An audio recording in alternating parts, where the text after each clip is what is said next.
இன்றே டவுன்லோட் செய்து உங்கள் ஃபேவரட் ஷோக்களை என்ஜாய் பண்ணுங்க. Hello sir. திவ்யா, நீ காலையிலே கிளாமர் போஸா இருக்கு. நீ வேற கிண்டல் பண்ணிட்டு இருக்காத. நானே வேட்டி கூட போராடிக்கிட்டு இருக்கேன்.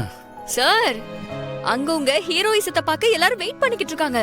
நீங்க என்னடானா வேட்டி கூட இப்படி மல்லு கட்டிக்கிட்டு இருக்கீங்க.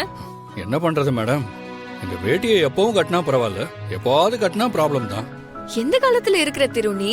இப்பெல்லாம் புடவையே ரெடிமேட் வேர்ல வியர் பண்ணிக்கலாம். உனக்கு அதுதான் ஒட்டிக்கோ கட்டிக்கோன்னு ஒரு வேஷ்டி வந்திருக்குல்ல, அதை கட்டிக்க வேண்டியதானே? இஃப் யூ டோன்ட் மைண்ட், நானே உனக்கு வேட்டி கட்டி விடவா? ஓ, நீங்க வேட்டி கட்டி விடுவீங்களா? அதெல்லாம் ஒண்ணும் தேவையில்ல. அந்த பக்கம் திரும்பி மட்டும் நில்லுங்க, அது போதும். நான்லாம் திரும்ப மாட்டேன், அதுக்கெல்லாம் வாய்ப்பே இல்ல. நானே கட்டி விடுறேன், நான் கட்டி விடுறேன். ஏய் பாரா, மாப்பிள்ளை வெக்கத்தை பாருங்களேன். சரி, மேடம் ஏன் ஃபோன் பண்ணல? நீங்கலாம் பெரிய ஆளுங்கப்பா. உங்களுக்குலாம் உங்க அம்மா தான் ஃபர்ஸ்ட்.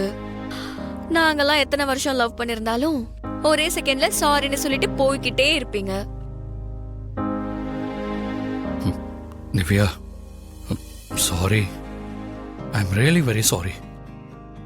அன்னைக்கு நான் அப்படி நடந்துகிட்டதை நினைச்சு நான் இந்த நிமிஷம் வரைக்கும் ஃபீல் பண்றேன்.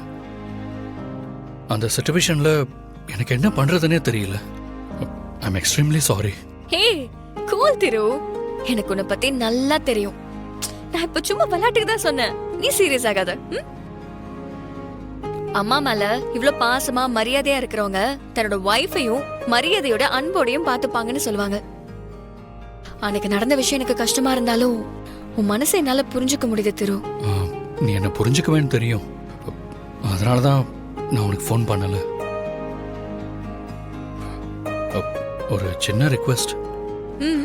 இனிமே அன்னைக்கு கோயில்ல நடந்த விஷயத்தை பத்தி திரும்பவும் ஞாபகப்படுத்த வேண்டாம் ப்ளீஸ்.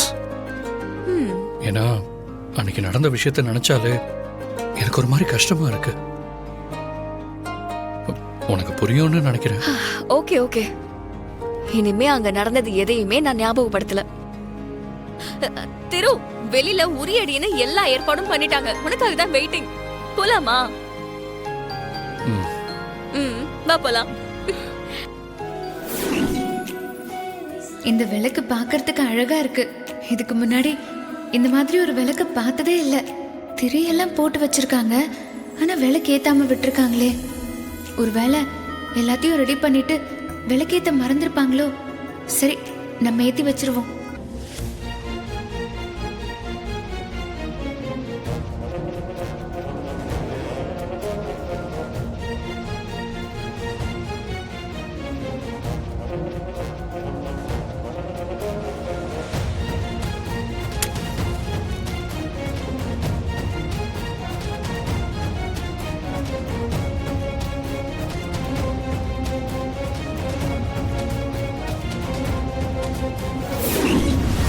என் பேத்தி ஸ்ரீதானே இந்த வீட்டு மருமக. திருவ கட்டிக்க போறவ அவதானே. அந்த வம்சாவழி விளக்க இந்த வருஷம் என் பேத்தி ஸ்ரீதா ஏத்த போற.